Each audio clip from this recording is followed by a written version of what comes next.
You call this cooperation between harbingers. Cooperation involves communication, you know.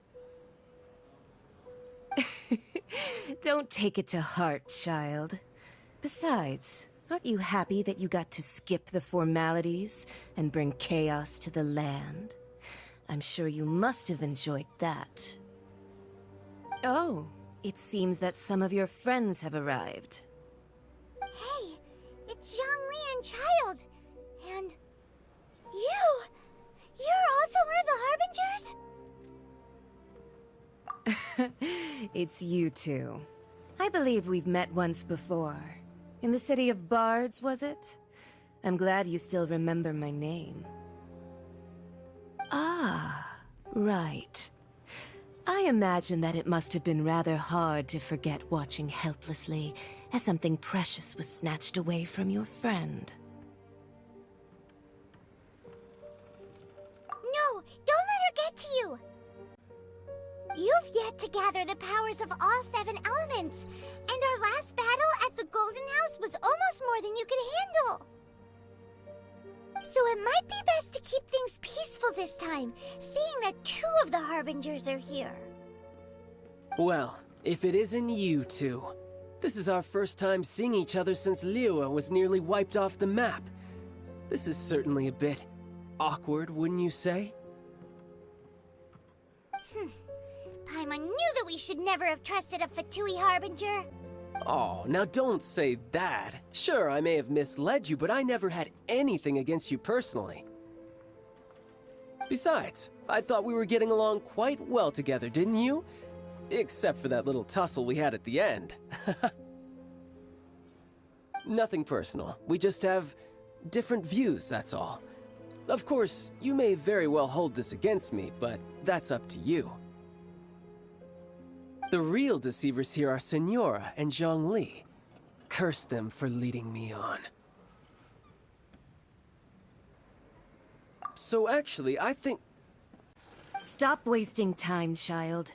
There'll be plenty of time to chat once I'm through here. You remember the agreement, Morax. Now, if you would be so kind. The Gnosis, please. What in the world are you talking about? The contract is fulfilled. That which thou seeketh is now bestowed unto thee. For...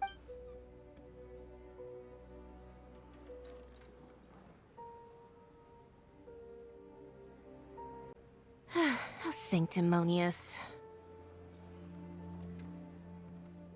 What? So you're the Lord of Chio? No, wait! That's an exciting twist and all, but why give the Gnosis to the Fatui? I do not give it for free. I give it as agreed upon in the contract, for it is a matter solely between the Tsaritsa and I. Yeah, you don't think you went a little bit too far with that whole fake death thing? Everyone was preparing the ceremony for you, and splat! This big dragon falls out of the sky, and all of Lyric goes into an uproar. Talk about a disaster. Gathering all the forces that had been bubbling behind the scenes, and then stirring them together in a pot that was bound to boil over. That's what he wanted to see, am I right? Wait, what? Perhaps it's best that I explain. As you know, I've dwelt upon this world for more than 6,000 years. It is now 3,700 years ago that I founded Liyue together with the Adepti. Even boulders that can withstand whirlpools will erode with the passing of time. I kept convincing myself that cracks had not begun to form, and that the end of my time had not yet come.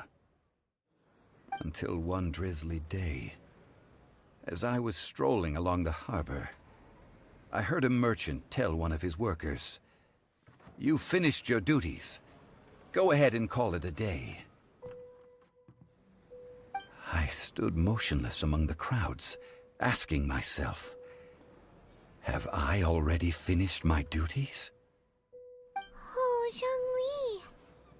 But as I began to consider relinquishing my divine role, I soon discovered that many reasons still remained to not hastily depart. Was Liyue, the city I had dwelt in for so long, already prepared to enter its next age? I decided that a test was needed in order to reveal the answer. So I feigned my own death, and gathered the cast of Child, the Adepti, and the Liyue Qixing to play their roles together on the stage that was Liyue.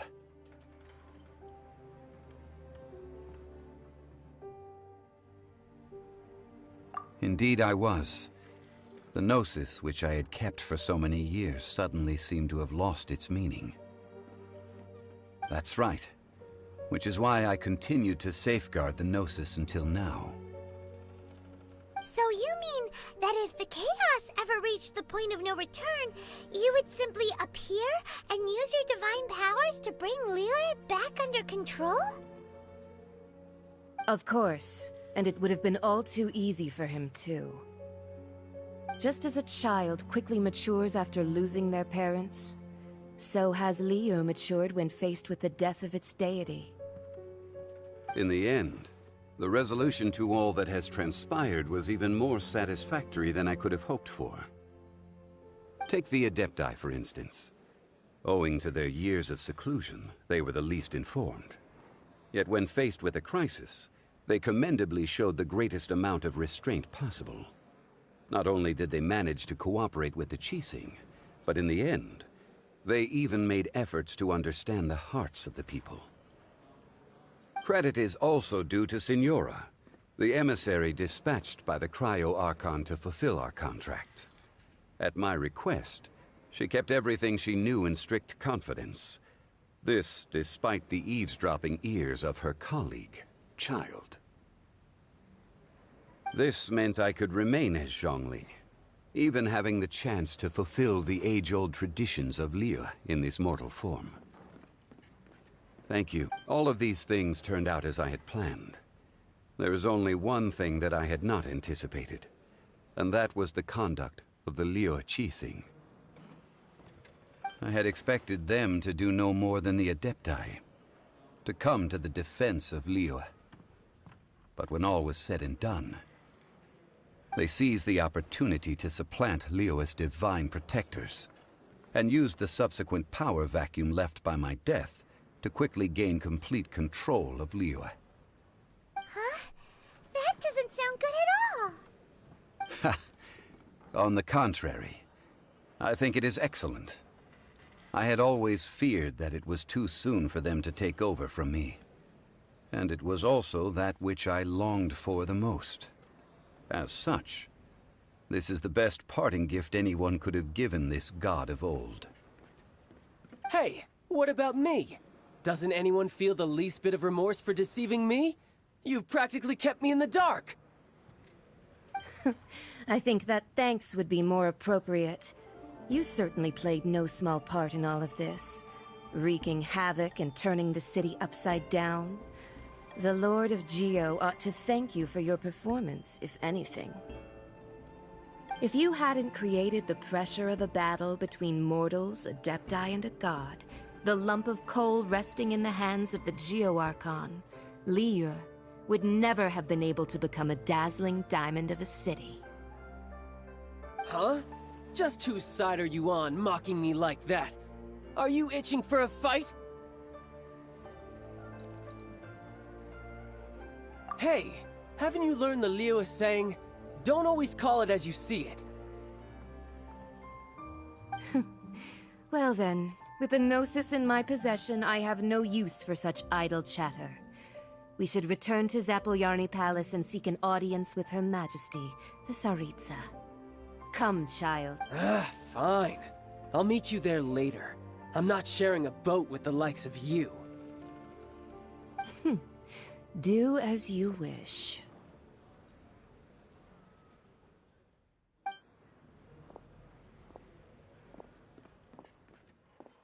Now then, Is there anything else you wish to ask me?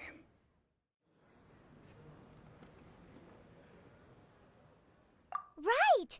As Zhongli always told us, a good trade is a fair trade. Paimon has no idea what could be a good trade for a Gnosis. Realistically speaking, there is no such thing. Huh?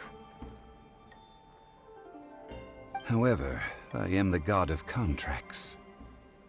For thousands of years, I have made countless contracts. If the deal was of no benefit, then I certainly would not be inclined to agree to it. My agreement with the Cryo Archon will be the last of my contracts as the Geo Archon. My contract to end all contracts. As for the bargaining chip that the Tsaritsa used to balance the scales, uncover that answer for yourself in your future journeys.